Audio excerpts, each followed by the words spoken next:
नमस्कार, मैं शेषनाथ चौधरी और आप देख रहे हैं खबर समय लाइव। आज बात एक ऐसे मुद्दे पर जो इस समय बहुत सारी सरकारों के लिए गले की हड्डी बनी हुई है, या यूँ कह ले कि एक ऐसा मुद्दा जो हर इंसान से जुड़ा हुआ है, शिक्षाई व्यवस्था के ऊपर। लॉकडाउन जैसा कि आपको विदित है कि मार्च के अंतिम सप्ताह से ही लागू है। ऐसे में कंटिन्यूसली लॉकडाउन बढ़ते और फिर रुकते और फिर बढ़ते, फिर से अभी बहुत सारे राज्यों में लॉकडाउन की स्थिति बनी हुई है। कोरोना वायरस की रफ्तार लगातार बढ़ रही है और उसका संक्रमण तेजी से गांव के सुदूर प्रांत तक भी पहुंच रहा है। ऐसे में सवाल ये उठता है कि आखिर कब तक वे छात्र अब भी शिक्षाई व्यवस्था से वंचित रहेंगे जो मार्च से ही स्कूलों का मुंह नहीं देख पाए हैं। आपको बता दें कि जब स्कूलों को बंद करने का निर्णय लिया गया था, तभी से अलग अलग राज्य सरकारों ने कई प्रकार के अलग प्रावधान भी लाए थे। प्रावधान थे ऑनलाइन शिक्षाई व्यवस्था से। यहाँ तक कि प्रधानमंत्री मोदी ने भी अपने वक्तव्यों में इस बात का जिक्र किया था कि डिजिटल क्रांति में, डिजिटल इंडिया में ऑनलाइन एजुकेशन एक मील का पत्थर साबित होने वाला है। हालांकि जब वास्तविक स्थिति का पता लगा, जब वास्तविक स्थिति धरातल पे जब हमने इसकी तहकीकात की, या यूँ कह ले आपने भी देखा होगा आपके आसपास, तो वास्तविकता कुछ उलट थी। यानी ऑनलाइन एजुकेशन सही मायने में अभी भी अगर देखा जाए तो भारतीयों के लिए अभी फ़िलहाल उतना कारगर नहीं है जितना अपेक्षा की गई थी। आपको बता दें कि बहुत सारे गांव, बहुत सारे इलाके, शहरों के इर्द गिर्द भी बहुत सारे इलाके ऐसे हैं जहां पर इंटरनेट की सुविधा उतनी अच्छी नहीं है। ऐसे में वहाँ के छात्र किस प्रकार से इस ऑनलाइन व्यवस्था के अंतर्गत अपनी शिक्षाई व्यवस्था को या शिक्षा के अंतर्गत अपने नॉलेज को बढ़ा पाए होंगे, इसका अंदाज़ा आप लगा सकते हैं। बहुत सारे प्राइवेट स्कूल ऑनलाइन एजुकेशन चला रहे थे, साथ ही साथ उन्होंने एग्ज़ाम भी ऑनलाइन लिए। ऐसे में सवाल बहुत सारे खड़े होते हैं क्योंकि वो छात्र बहुत दिनों से शिक्षाई व्यवस्था से दूर हैं, साथ ही साथ ऑनलाइन सुविधा न होने के कारण वो एग्ज़ाम में भी पार्टिसिपेट नहीं कर पा रहे ऑनलाइन, और साथ ही साथ एजुकेशन को भी नहीं ले पा रहे। बहुत बारी कनेक्ट होते होते नेटवर्क दूर हो जा रहा है। बहुत सारे लोग ऐसे भी हैं जिनके घर आज भी एंड्रॉयड फ़ोन नहीं है। तो सवाल बहुत सारे खड़े हैं कि आखिर ये ऑनलाइन एजुकेशन वास्तविक रूप में कितना कारगर है। अब बात करते हैं दरअसल इसके इर्द गिर्द कुछ ऐसे मामलों के बारे में जो सीधे तौर पे हमसे और आपसे जुड़ा हुआ है। पहला मामला देखते हैं हम लोग। पहला मामला ये है कि अगर स्कूली व्यवस्था इतने दिनों तक बंद है, शिक्षाई व्यवस्था स्कूल के अंतर्गत इतने दिनों तक बंद है, तो उसका सबसे बड़ा असर पहली बात तो छात्रों पे पड़ा है। चाहे कॉलेजिया छात्र हो, स्कूली छात्र हो, प्रारंभिक छात्र हो, या फिर आप नर्सरी, एलकेजी, यूकेजी के छात्र ले लें, सभी के ऊपर बहुत बड़ा असर पड़ा है। इससे हम लोग, हमारी नाराज़गी जब जाहिर है। अब बात दूसरी करते हैं। बात यह है कि जब स्कूल बंद हैं तो हमने पाया कि बहुत सारी जगहों पे पेरेंट्स ने अलग अलग डिमांड रखी, या यूँ कह लें कि विरोध भी जताया, क्योंकि बहुत सारी जगहों पे बहुत बड़े बड़े स्कूल जो थे उन्होंने पेरेंट्स को नोटिस भेजना शुरू किया। किसके बारे में? फीस के बारे में। अब पेरेंट्स ने भी उसके खिलाफ आवाज़ उठानी शुरू की और एक मुहिम छिड़ी कि no school, no classes, no fees. बात थोड़ी सी समझ में आती है। हो सकता है कि इस लॉकडाउन की वजह से बहुत सारे लोगों का, हो क्या सकता है बल्कि हुआ भी है, कि बहुत सारे लोगों की आर्थिक कमर टूट चुकी है। ऐसे में बहुत सारे लोग ऐसे हैं जो सक्षम नहीं हैं अपने बच्चे की स्कूल की फीस भरने में। तो ये डेफिनेटली एक बहुत बड़ा रीज़न हो सकता है उन अभिभावकों के मन में ये प्रश्न उठना कि कैसे हम पैसा दें।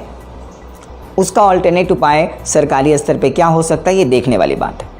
एक और बात जो अभिभावकों के साथ शिक्षकों से जुड़ी हुई है।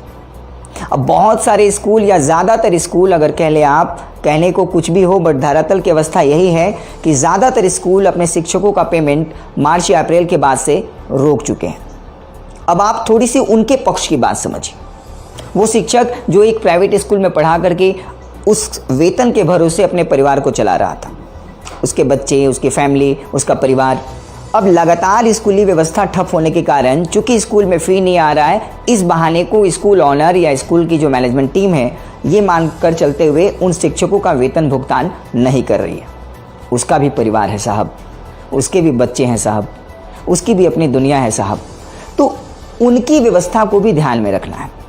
हमने एक पक्ष को देखा कि पेरेंट्स को प्रॉब्लम हो रही है, डेफिनेटली हो रही है, क्योंकि इस लॉकडाउन की वजह से ज़्यादातर कंपनियां बंद हुई है, ज़्यादातर लोगों की जॉब छिन गई है, ज़्यादातर लोगों के वेतन में कटौती हुई है। ऐसे में उनके लिए बच्चों की फीस देना स्वाभाविक है, दिक्कतों वाली बात है, पर उन शिक्षकों के पक्ष को भी देखना ज़रूरी है। ऐसे में सवाल ये उठता है कि अलग अलग घोषणाएं करने वाली राज्य सरकारें, केंद्र सरकार हो, कोई भी सरकार हो, इस पर अमल क्यों नहीं किया गया?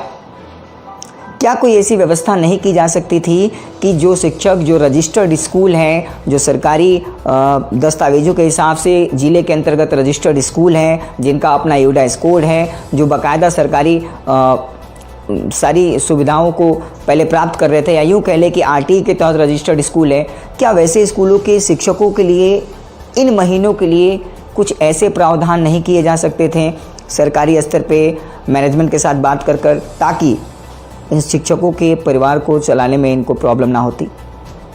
या फिर क्या कोई ऐसी पहल नहीं हो सकती थी, कोई ऐसा फंड मुहैया नहीं कराया जा सकता था जिससे स्कूल भी खुले तौर पे आके अभिभावकों से ये कह सकते कि हम पूरी तरीके से स्कूल फीस को छोड़ देंगे और इस तरीके की व्यवस्था हम अपनाएंगे? ये दो बातें निकल कर सामने आई हैं, दोनों ही पक्ष को हमने समझने की कोशिश की है। तीसरी बात जो बहुत इंपॉर्टेंट है वो ये है कि अब स्कूल खुलेगा कब? अब लंबे समय तक स्कूल बंद हैं, कॉलेजेस बंद हैं, कॉम्पिटिटिव एग्जाम्स कैंसिल हो गए हैं, कॉलेज के फर्स्ट ईयर सेकेंड ईयर के एग्जाम टोटली कैंसिल है, थर्ड ईयर पे अभी भी मामला सुप्रीम कोर्ट में है। तो अब स्कूल कब खुलेंगे? अब अलग अलग, जैसे आंध्र प्रदेश से ताज़ा स्थिति स्पष्ट होकर के आई है। वहाँ की मुख्यमंत्री रेड्डी जी ने कहा है कि 5 सितंबर से हो सकता है संभवतः स्कूल खुले। संभवतः उन्होंने इसलिए कहा है क्योंकि उस समय की वास्तविक स्थिति पर यह निर्भर करेगा कि स्कूलों के खोलने की कैसी समुचित व्यवस्था की जाए। एनसीईआरटी के भी लोगों ने केंद्र सरकार की तरफ, केंद्र सरकार के पास एक प्रावधान, एक ड्राफ्ट बना करके भेजा है। उस ड्राफ्ट में ये बातें कही गई हैं कि स्कूलों को जल्दी खोलने की ज़रूरत है, क्योंकि बहुत दिन तक अगर बच्चे दूर रहें, बहुत ज़्यादा दिन तक अगर शिक्षाई व्यवस्था से वो टूटे रहें, तो ऐसे में कई सारे प्रॉब्लम्स क्रिएट होंगे। अब जब स्कूल खुलने की गाइडलाइन, जिसको कि प्रावधान के तहत एनसीईआरटी समझ रहा है, उसमें ये बातें कही गई हैं कि स्कूल खोला जा सकता है लिमिटेड बच्चों के साथ और अलग अलग फेज में। पहले फेज में सीनियर बच्चों के लिए खोला जाए, दूसरे फेज में और छोटे बच्चों के लिए, तीसरे, चौथे, पाँचवें, छठे, 6 फेज में एनसीईआरटी की तरफ से कहा गया कि स्कूलों को खोला जा सकता है। और अंतिम फेज में जो 6वीं फेज की बात है, वहाँ पे नर्सरी, एलकेजी, यूकेजी को भी शामिल किया जा सकता है। उसमें ये कहा गया है कि स्कूलों में ऐसी व्यवस्था की जाए कि हर बेंच पे बाकायदा बच्चे का नाम लिखा हो, ताकि वो अपने ही सीट पर जाके बैठे, और हर एक बच्चे के बीच में 6 फीट की दूरी हो। जब गाड़ियाँ आए स्कूलों की तो उसमें 10 मिनट का अंतर हो। ऐसी कई बातें, कई सजेशंस दिए गए हैं जिस पे केंद्र सरकार विचार कर रही है। शुरुआती दिनों में ऐसा लगा था कि कोचिंग स्कूल्स ये सब खुलने वाले हैं, पर कोरोना के लगातार बढ़ते मामलों ने उस पर पानी फेर दिया था। तो अब उम्मीद इस तरफ है कि स्कूल खुलेंगे जल्द, और अगर खुलेंगे तो इन प्रावधानों के साथ खुले ताकि बच्चों में संक्रमण ना फैले। दो धारी तलवार के बीच ये स्कूली व्यवस्था लटकी हुई है। एक तरफ शिक्षकों का परिवार है जो स्कूल से पैसे ना मिलने के कारण अधर में लटका हुआ है, दूसरी तरफ अभिभावक हैं जो इस पशुपेक्ष की स्थिति में है कि हमसे फी लिया जाएगा कि नहीं लिया जाएगा, अगर फी लिया गया तो मैं कैसे दूंगा, अगर नहीं दे पाया तो बच्चे का क्या होगा। ये पशुपेक्ष की स्थिति सरकारें अभी तक स्पष्ट नहीं कर रही हैं। जहाँ तक हमने विरोधाभास देखा है, लोगों की तरफ से देखा है, पर सरकार की तरफ से न स्कूली शिक्षकों के पक्ष में न अभिभावकों के पक्ष में ऐसी कोई खुल करके बात सामने आई है जिस पर चर्चा की जाए या जिसको अमल में लाया जाए। ये सोचने वाली बात है। एक और बात है कॉम्पिटिटिव एग्जाम्स को लेकर के। आपको बता दें कि जैसा हमने एक बार आपसे रूबरू होते हुए कहा था कि रेलवे का प्राइवेटाइजेशन कहीं रेलवे की नौकरी ना खा ले, हालांकि उसमें सरकारी पक्ष को हमने दिखाया था। ऐसे में बहुत सारे कॉम्पिटिटिव एग्ज़ाम्स जो प्री प्लान थे, इस ईयर होने वाले थे, पिछले महीने भी होने वाले थे, वो सारे के सारे कैंसिल्स हो गए। ऐसे में सवाल बहुत सारे उन बच्चों के मन में भी उठ रहा है कि आखिर वो कॉम्पिटिटिव एग्ज़ाम्स कब लिए जाएंगे, किन परिस्थितियों में लिए जाएंगे और उसके बाद क्या होगा। जो फाइनल ईयर के एग्ज़ाम है उनके मन में भी अलग से पशुपेक्ष की स्थिति बनी हुई है। कहीं कहीं पे यूनिवर्सिटीज़ कह रही है कि हम एग्ज़ाम्स लेंगे, जैसे दिल्ली यूनिवर्सिटी ने कहा कि हम एग्ज़ाम लेंगे। उसके खिलाफ बच्चे सुप्रीम कोर्ट तक का दरवाज़ा खटखटा चुके हैं, सुनवाई चल रही है। ऐसे में ये सारी जो स्थिति बनी हुई है शिक्षाई व्यवस्था को दरअसल ऐसे अधर में लटका के रखी हुई है, जिससे छात्रों के साथ साथ शिक्षकों और पूरी स्कूली व्यवस्था को ही प्रभावित कर रही है। ऐसे में ये सवाल उठना लाजिम होता है कि कब तक इस मुद्दे पर कोई निर्णयात्मक, कोई ठोस कदम सरकारों की तरफ से उठाए जाएंगे। खबर समय लगातार शुरू से ही इस कोरोना काल के स्टार्टिंग से ही आपको हर एक स्थितियों से, हर एक पहलुओं से रूबरू करवा रहा है, आप तक बातें पहुंचा रहा है।